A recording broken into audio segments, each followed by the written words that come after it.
Assalamualaikum warahmatullahi wabarakatuh. Solawat kita sertakan kepada junjungan kita Nabi besar Muhammad Sallallahu Alaihi Wasallam. Assalatu wassalamu ala Sayyidina Muhammad wa ala alihi wa sahbihi ajmain. Yajuj dan Majuj. Bahasa Arab, Yajuj wa Majuj, adalah dua suku yang telah muncul pada akhir zaman. Mereka memiliki kekuatan sebagai perusak dan penghancur kehidupan di muka bumi, dan mereka akan berperang melawan Isa beserta pasukannya di Bukit Tursina.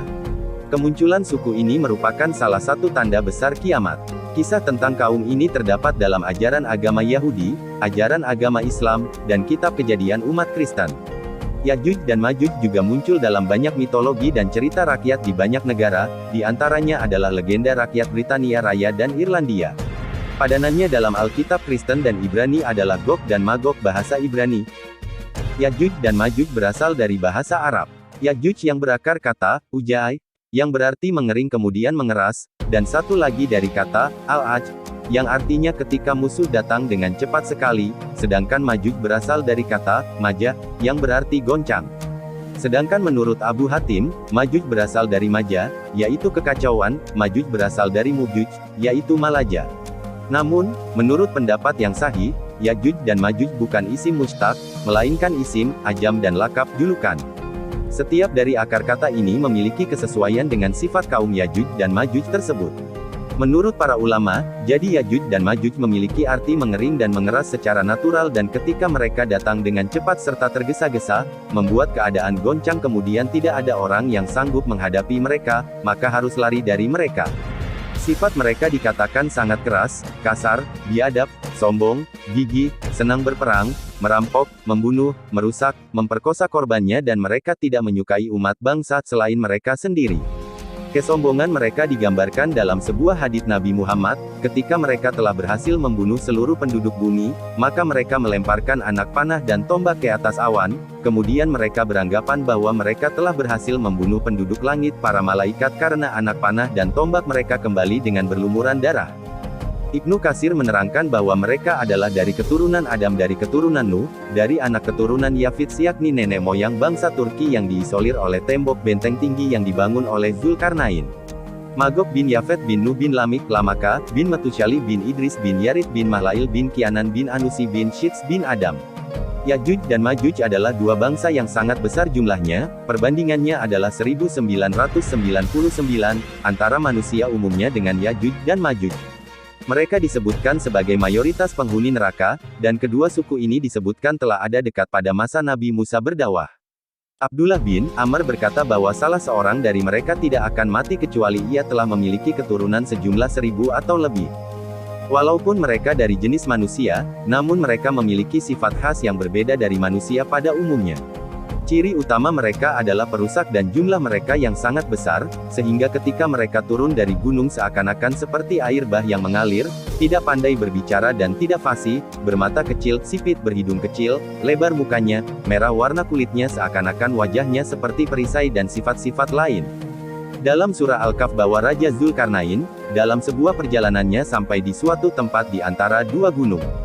Dia menemukan suatu kaum yang tidak dikenali bahasanya. Kaum itu mengadukan kepadanya bahwa ada bahaya mengancam mereka yaitu dari Yajuj dan Majuj dan mereka meminta untuk membangun tembok yang dapat melindungi mereka dari kejahatan Yajuj dan Majuj. Kemudian Zulkarnain memenuhi permintaan mereka. Menurut Al-Quran Yajuj dan Majuj diisolasi di antara dua gunung oleh pasukan Zulkarnain beserta kaum yang terpencil yang meminta bantuan kepadanya. Mereka meminta Zulkarnain untuk membuat dinding pembatas, agar kedua suku tersebut tidak keluar dan membuat kekacauan kembali, namun pada akhirnya mereka akan berhasil keluar dari dinding pembatas itu. Menurut Asy Syaikh Abdurrahman As-Sa'di, Yajuj Majuj berada di belakang pegunungan Kaukasus. Memang ada yang berpendapat bahwa pegunungan inilah yang merupakan benteng dimaksud. Deretan pegunungan ini memanjang tanpa celah dari Laut Hitam hingga Laut Kaspia sepanjang lebih dari 1200 km. Kecuali pada bagian kecil dan sempit yang disebut celah Darial terletak di negara Georgia, sepanjang kurang lebih 100 meter. Pada bagian celah itulah diduga penghalang dari Yajuj dan Majuj itu dibangun. Ada juga yang menyatakan, keberadaan tembok tersebut telah tenggelam dan sampai saat ini berada di Azerbaijan dan Armenia, tepatnya di pegunungan yang sangat tinggi serta keras. Ia berdiri tegak seolah-olah diapit oleh dua buah tembok yang sangat tinggi. Tempat itu tercantum pada peta-peta Islam ataupun Rusia, terletak di Republik Georgia. Menurut Al-Lajnah Ad-Daimah, mereka tinggal di benua Asia bagian utara Cina, sedangkan menurut Syekh bin Baz berkata mengenai lokasi, dia menjawab mereka ada di arah timur dan mereka adalah bangsa Turk Mongol adalah termasuk ke dalam bangsa itu juga.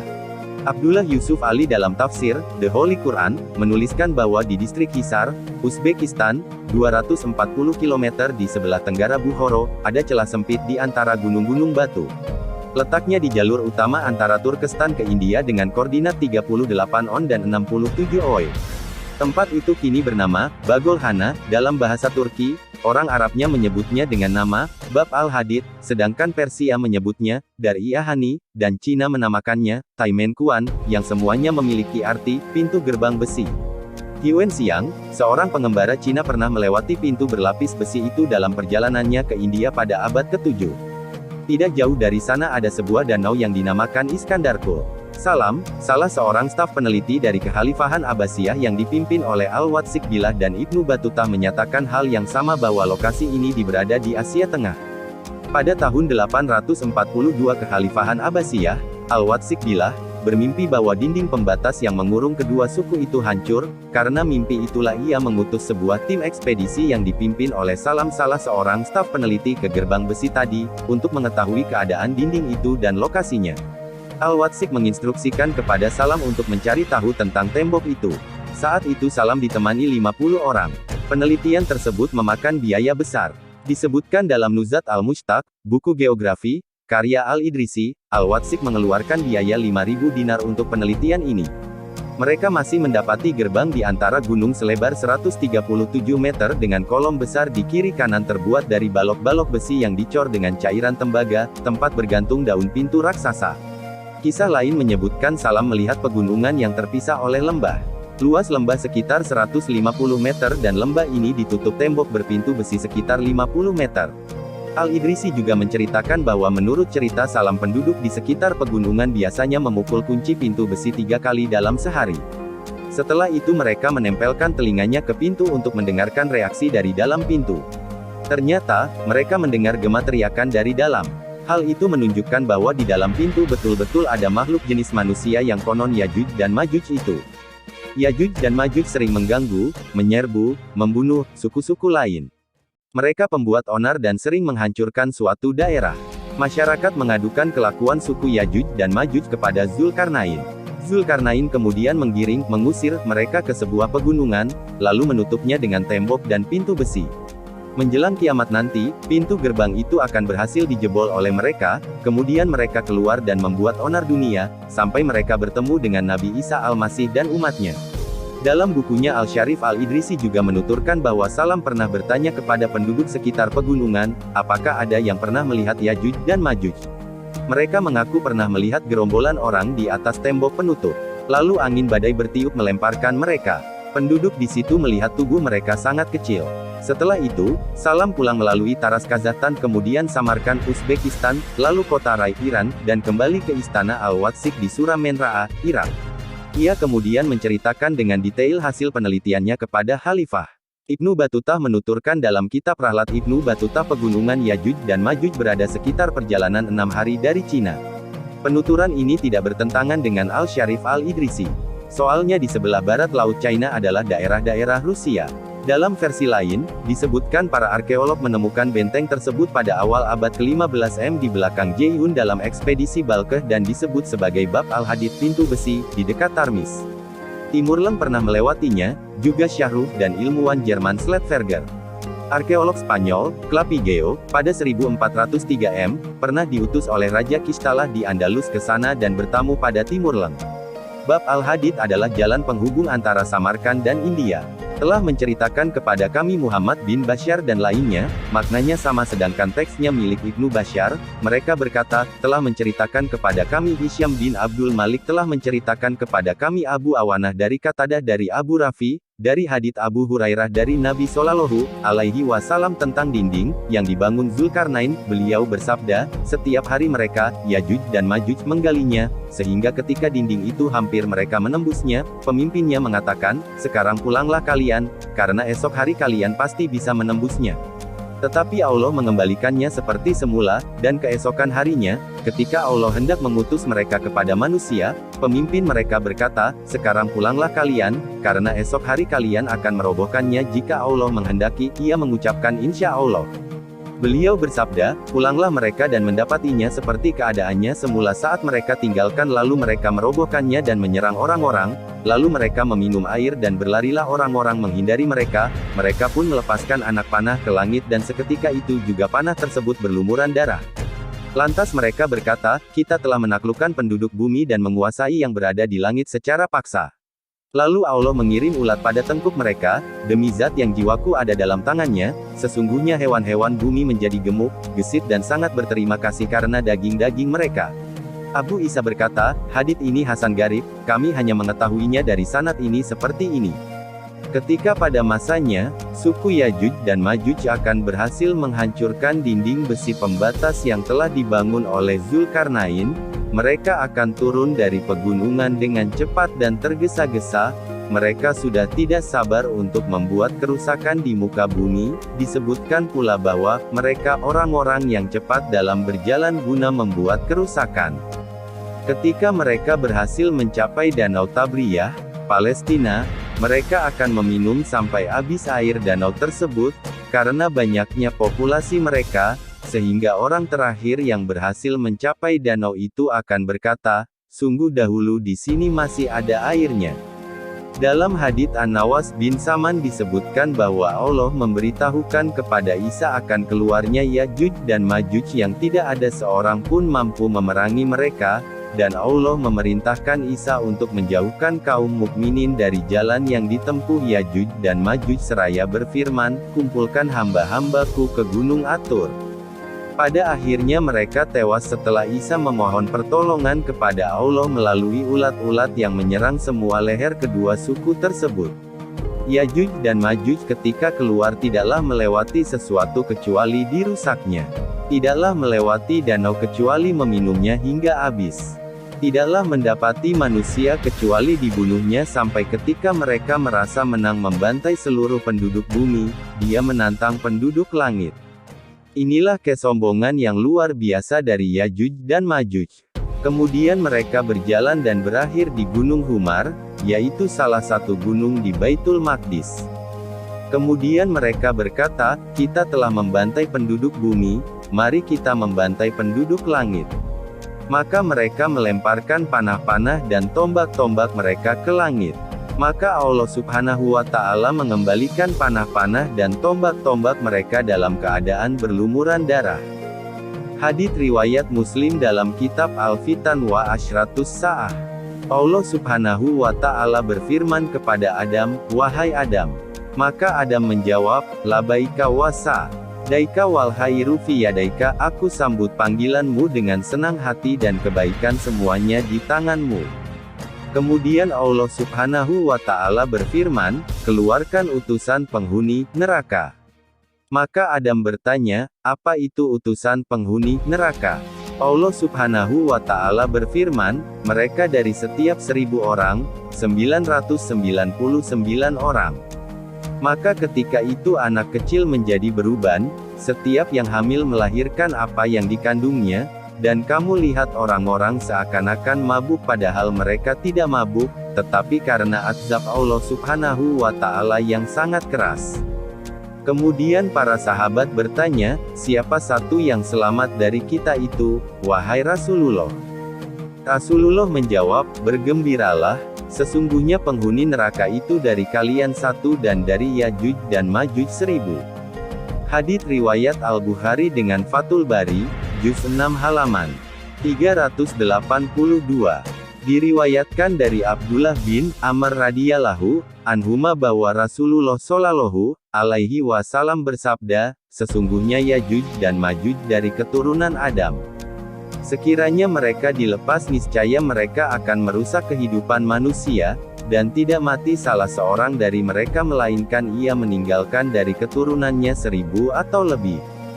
Hadits riwayat At-Tabarani dalam Al-Kabir dan Al-Awsat.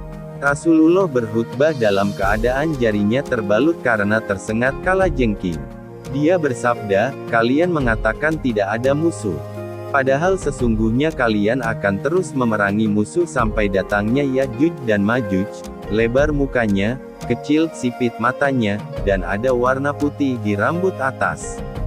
Mereka mengalir dari tempat-tempat yang tinggi, seakan-akan wajah-wajah mereka seperti perisai. Musnad Imam Ahmad 5271. Selain itu Rasulullah berkhutbah dalam keadaan jarinya terbalut karena tersengat kalajengking. Beliau bersabda, kalian mengatakan tidak ada musuh. Padahal sesungguhnya kalian akan terus memerangi musuh sampai datangnya Yajuj dan Majuj, lebar mukanya, kecil sipit matanya, dan ada warna putih di rambut atas. Mereka mengalir dari tempat-tempat yang tinggi, seakan-akan wajah-wajah mereka seperti perisai, hadits riwayat Ahmad.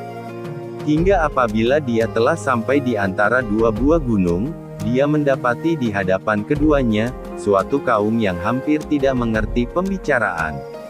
Mereka berkata, "Hai Zulkarnain, sesungguhnya ya petik terbalik Juj dan ma petik terbalik Juj itu orang-orang yang membuat kerusakan di muka bumi, maka dapatkah kami memberikan sesuatu pembayaran kepadamu, supaya kamu membuat dinding antara kami dan mereka?"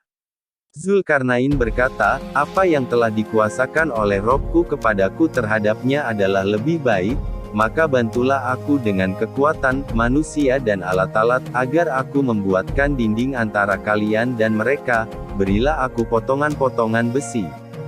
Hingga apabila besi itu telah sama rata dengan kedua puncak gunung itu, berkatalah Zulkarnain, tiuplah api itu. Hingga apabila besi itu sudah menjadi merah seperti api, dia pun berkata, berilah aku tembaga, yang mendidih, agar kutuangkan ke atas besi panas itu. Maka mereka tidak bisa mendakinya dan mereka tidak bisa pula melubanginya. Zulkarnain berkata, ini, dinding, adalah rahmat dari Robku, maka apabila sudah datang janji Robku dia akan menjadikannya hancur luluh, dan janji Robku itu adalah benar. Al-Kahfi, 93-98. Asy Syaikh Ibnu Utsaimin ditanya, telah menyebar makalah dari Asy Syaikh Abdurrahman As-Sa'di rahimahullahu bahwa beliau berpendapat tentang telah munculnya Yajuj dan Majuj dan bahwa mereka itu adalah penduduk Cina, dan setelah merujuk ke tafsir beliau maka jelas bahwa Yajuj dan Majuj akan keluar pada akhir zaman dan mereka melakukan perusakan di muka bumi, dan bahwa keluarnya mereka termasuk di antara tanda-tanda hari kiamat yang besar. Apakah Asy Syaikh telah rujuk dari pendapatnya yang pertama ataukah beliau memiliki dua pendapat? Anda sendiri, apa yang Anda kuatkan dalam masalah ini?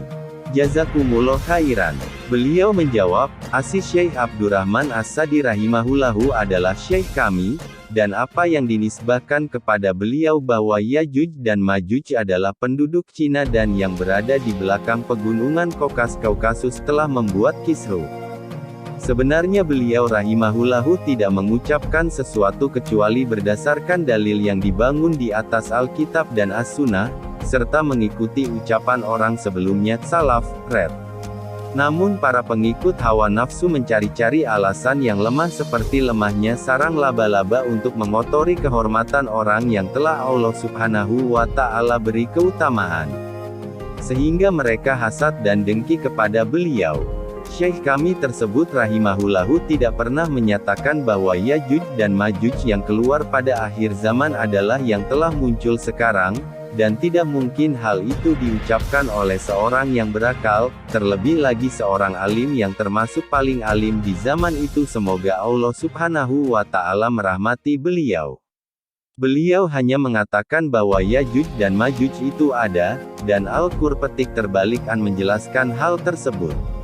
Allah Subhanahu wa Ta'ala berfirman tentang Zulkarnain, lalu beliau menyebut ayat-ayat dalam surat Al-Kahfi yang tersebut di atas, lalu berkata, jadi, mereka ada atau tidak ada? Tentu mereka ada, mereka merusak di muka bumi. Dari kaset silsilah Lika petik terbalik Babil Maftuh, kaset nomor 60, sisi yang kedua. Yajuj dan Majuj adalah keturunan Adam dari anak Yafits bin Nuh alaihi salam. Mereka tinggal di benua Asia bagian utara Cina, dan mereka ada di muka bumi seperti anak cucu Adam lainnya. Mereka adalah orang-orang yang memiliki kekuatan, merusak di muka bumi. Allah Subhanahu wa Ta'ala berfirman menjelaskan sifat perjalanan Zulkarnain menuju ujung timur dan apa yang beliau lakukan berupa perbaikan dalam perjalanan tersebut. Lalu Al-Lajnah menyebut ayat 89-99 dari surat Al-Kahfi. Lihat Fatwa Al-Lajnah Ad-Daimah, 3149 dan 150. Syekh Ibnu Baz juga ditanya tentang Yajuj dan Yajuj. Beliau menjawab, mereka berasal dari keturunan Adam, akan keluar pada akhir zaman. Mereka tinggal di arah timur. Bangsa Turk, Mongol termasuk dari mereka, lalu mereka dibiarkan di luar dinding, benteng yang dibuat Zulkarnain, dan tinggallah ya petik terbalik Juj dan ma petik terbalik Juj di balik dinding tersebut. Sedangkan bangsa Mongol di luar dinding. Ya petik terbalik Juj dan ma petik terbalik Juj termasuk dari bangsa timur, ujung timur, dan mereka akan keluar pada akhir zaman dari Cina dan sekitarnya, setelah keluarnya Dajjal dan turunnya Isa bin Maryam alaihissalam. Sebab, mereka dibiarkan tinggal di sana tatkala Zulkarnain membangun benteng, sehingga mereka berada di baliknya, sedangkan bangsa Mongol dan Tartar di luar benteng, dan jika Allah Subhanahu wa Ta'ala menghendaki keluarnya mereka kepada manusia, maka mereka keluar dari tempat mereka dan menyebar di muka bumi, lalu berbuat kerusakan. Lantas Allah Subhanahu wa Ta'ala kirimkan ulat-ulat kepada mereka di leher-leher mereka, sehingga mereka pun mati seperti matinya satu jiwa seketika itu juga, sebagaimana yang telah sahih dari hadis-hadis Rasulullah Shallallahu alaihi wasallam, dan Isa bin Maryam alaihissalam bersama kaum muslimin membentengi diri dari mereka, sebab mereka keluar pada zaman Isa alaihissalam setelah keluarnya Dajjal.